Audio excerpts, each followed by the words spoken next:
नमस्कार, बिहार मिथिला न्यूज में आपका स्वागत है। मैं मनोज। और बता दें, आज शपथ ग्रहण जो प्रोटेम स्पीकर है उनका हुआ है।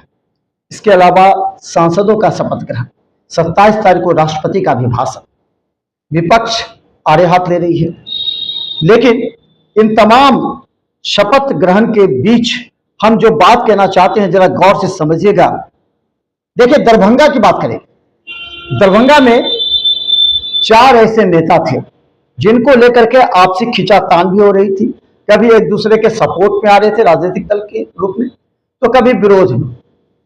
लेकिन 3 का सपना पूरा हो गया, 1 का सपना पूरा नहीं हुआ। आपने सही सोचा और समझा भी। मोहम्मद अली असरफ फातमी का सपना पूरा नहीं हो पाया। और सपना किनका पूरा हुआ वो समझ लीजिए। कीर्ति आजाद पश्चिम बंगाल से सांसद चुने गए, संजय झा राज्यसभा के सांसद चुने गए, गोपाल जी ठाकुर दरभंगा से सांसद चुने गए। और इन चारों के बीच शुरू से ही खींचातानी होती रही है। संजय झा को उस समय विरोध का सामना करना पड़ा, इसलिए उस समय कीर्ति आजाद भी चाह रहे थे और फिर मोहम्मद अली असरफ फातमी भी टिकट चाह रहे थे।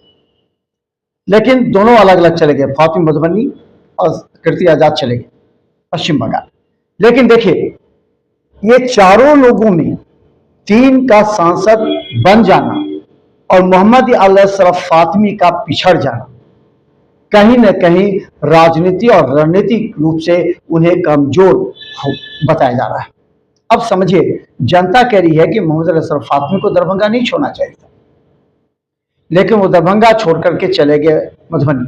क्योंकि बस अगर हारे हैं तो केवल फातमी, क्योंकि यहां पर जो चल रहा था, जो पूरी तरह सभी कह रहे थे कि नहीं, मोहम्मद अली असरफ फातमी अच्छे व्यक्तित्व के हैं, अच्छे लोग हैं, लोगों का काम भी करते हैं और सभी जाति धर्म में उनका लोगों के साथ संबंध अच्छा है। इसीलिए मोहम्मद अली असरफ फातमी को लोग पसंद भी करते थे। लेकिन मोहम्मद अली असरफ फातमी काफी मशक्कत के बाद, मशक्कत शब्द को जब समझिए, काफी मशक्कत के बाद उन्होंने सबसे पहले राष्ट्रीय जनता दल को तब छोड़ा जब उन्हें टिकट नहीं दी गई थी। वो मधुबनी चले गए थे। देखिए कितनी उनकी संघर्ष की कहानी हम बताते हैं, जो उनके चेहरे से प्रकट नहीं होगी क्योंकि वो हंसमुख चेहरा है उनका।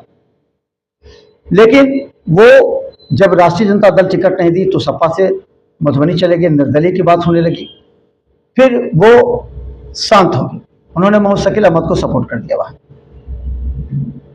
फिर फातमी पूरी तरह शांत होकर के बैठे। फिर 1-2 साल के बाद उन्हें लगा नहीं, उनका राजनीतिक अस्तित्व कहीं ना कहीं डवाडोल हो रहा है।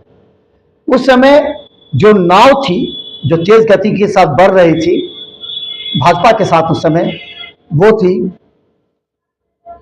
जदयू की। नीतीश कुमार से उनके संबंध पूर्व से भी अच्छे थे।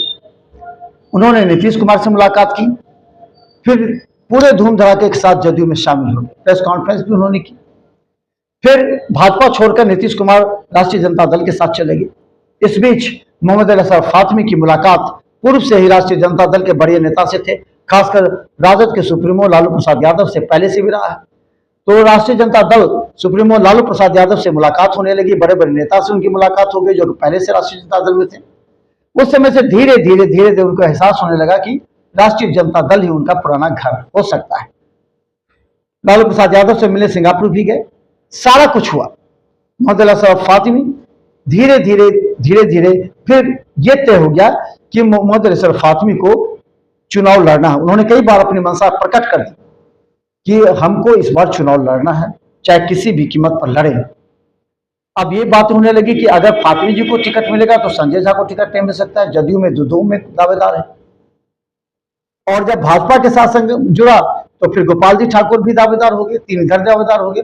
पहले से इस महागठबंधन के दावेदार कीर्ति आजाद माने जा रहे थे। इस परिस्थिति में अब एक बीच का एक रास्ता निकला, वो तब जब महागठबंधन के साथ जब अलग हो गई जदयू और बीजेपी के साथ उनका तालमेल हुआ, तो उस समय मंच से हमने इस खबर को दिखाया था प्रमुखता से। मंच से ये कहा गया कि फातमी जी आप लोकसभा लड़िए, संजय झा राज्यसभा जाए। इसके बाद इस बात को लेकर के वहीं से मोहम्मद अली असरफ फातमी के मन में एक द्वंद्व चलने लगा और वो उससे अपने आप में लड़ते रहे। हालांकि वो अपने कुछ 2-4 गिने लोगों को ही अपनी रणनीति बताए, बाकी नहीं। लेकिन बिहार मिथिला न्यूज उनके हर रणनीति को उनके चेहरे से प्रकट कर लेती है, उनके चेहरे को भांप कर समझ लेती है, क्योंकि हमें भी 20 वर्ष का अनुभव है दरभंगा के राजनीतिज्ञों को समझने का। हमने भी कीर्ति आजाद के चेहरे का हाव भाव समझा, संजय झा के चेहरे के हाव भाव समझा, गोपाल जी ठाकुर को समझा और फिर फातमी का भी तो हमने समझा है। इसके बाद मोहम्मद अली असरफ फातमी के पास सिर्फ एक विकल्प बचा था, क्योंकि भाजपा अपनी सीट छोड़ती नहीं।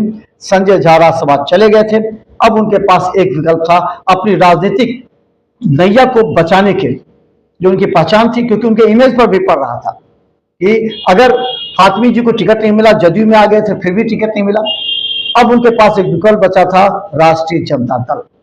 उन्होंने अपने उन तमाम नेताओं को उस राष्ट्रीय जनता दल के सुप्रीमो तेजस्वी यादव से, उनकी हालांकि पहले कहा जाता तेजस्वी यादव से दोनों के बीच नहीं चल रही थी, लेकिन लालू यादव से ज्यादा बनी।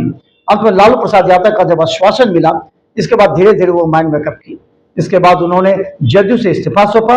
राष्ट्रीय जनता दल जब टिकट उन्हें मिल गई, तब उन्हें पहले इस्तीफा सौंप लिया। राष्ट्रीय जनता दल के टिकट लेकर के वो मधुबनी को जगह चुने। मधुबनी को इसलिए चुने कि वो जानते थे कि मधुबनी के जाले, बिस्फी और खासकर कोयटी, जाले और कोयटी दोनों दरभंगा में आते हैं, इसलिए वो क्षेत्र उनका मजबूत है, वहां से चुनाव जीत सकते। उन्होंने आश्वासन भी दिया था वो चुनाव जीत जाएगी। लेकिन मोहम्मद अली असरफ फातमी कहीं ना कहीं चूक गए। या तो उनके कुछ लोगों ने धोखा दिया, या उन्होंने अपने लोगों को साथ में लेकर के काम नहीं किया, जिस वजह से मोहम्मद अली असरफ फातमी करीब 1.5 लाख मतों से चुनाव हार गए। उनकी रणनीति वहां समाप्त हो गई। अब वो सोच में है कि अब अगला कदम क्या होगा, क्योंकि राष्ट्रीय जनता दल में हारे हुए लोगों की पहचान काफी कम होती है, लेकिन इसके कंधों पर एक बड़ी जिम्मेदारी भी है, क्योंकि यह कहा जाता है कि अल्पसंख्यक वोट बैंक को प्रभावित कर सकते हैं मोहम्मद अली असरफ फातमी। तो इस मुद्दे पर अब उनके पुत्र डॉक्टर फराज फातमी केवटी से चुनाव लड़ेंगे। इस बात को लेकर के वो तैयार हैं, वो अपनी रणनीति को एक बार फिर से तैयार करने में जुटे हैं। लेकिन हमारा ये कहना था कि यहाँ 4 राजनीतिज्ञों के बीच में 3 तो पहुंच गए सांसद, 1 नहीं पहुंच पाए, वो थे फातमी। अब उनके आगे की राजनीति ये होगी कि क्या राष्ट्रीय जनता दल में उनकी छवि, उनका जो कद है वो पूरा बड़ा होगा, बड़ा कद के रूप में वो काम करेंगे, या फिर उनकी अपनी रणनीति कुछ और कहेगी। लेकिन हम आपको दिखाएंगे, क्योंकि कल हम आपको बात करेंगे कीर्ति झा आजाद से, गोपाल जी ठाकुर से और संजय झा से, जो तीनों संसद के सदस्य बने हैं। तो ये रहा, क्योंकि हम कभी विश्लेषण करते हैं तो पूरी तर्कों के साथ विश्लेषण करते हैं, और ये हमने इसलिए किया कि मोहम्मद अली असरफ फातमी से इस बार अपेक्षा थी उनके तमाम लोगों को जो उनके इर्द गिर्द रहते हैं कि फातमी इस बार चुनाव जीत जाए। सभी ने स्रोत अपने भी लगाए, लेकिन कहीं ना कहीं चूक हो गई। और ये हमने उस समय कहा था कि फातमी जी, आपके लिए ये चुनाव, मधुबनी का चुनाव इतना आसान नहीं है, क्योंकि 4,65,000 मतों से अशोक यादव चुनाव लीड किए हैं, जीते हैं, और 4,65,000 को लीड करने के लिए आपको कम से कम 5.5 लाख का टारगेट रखना पड़ेगा। और उसमें जो हम क्षेत्र में घूम रहे थे तो हमें एहसास हो रहा था कि कहीं न कहीं उनके कुछ लोग इस तरह भ्रमित कर रहे हैं, जिससे अपने लोग उनसे धीरे धीरे दूर हो गए। मधुबनी में बड़े बड़े नेता उनके साथ थे, फिर भी कहीं न कहीं चूक हुई, और इस चूक का खामियाजा हुआ कि मोहम्मद अली असरफ फातमी इस बार संसद नहीं पहुंचे।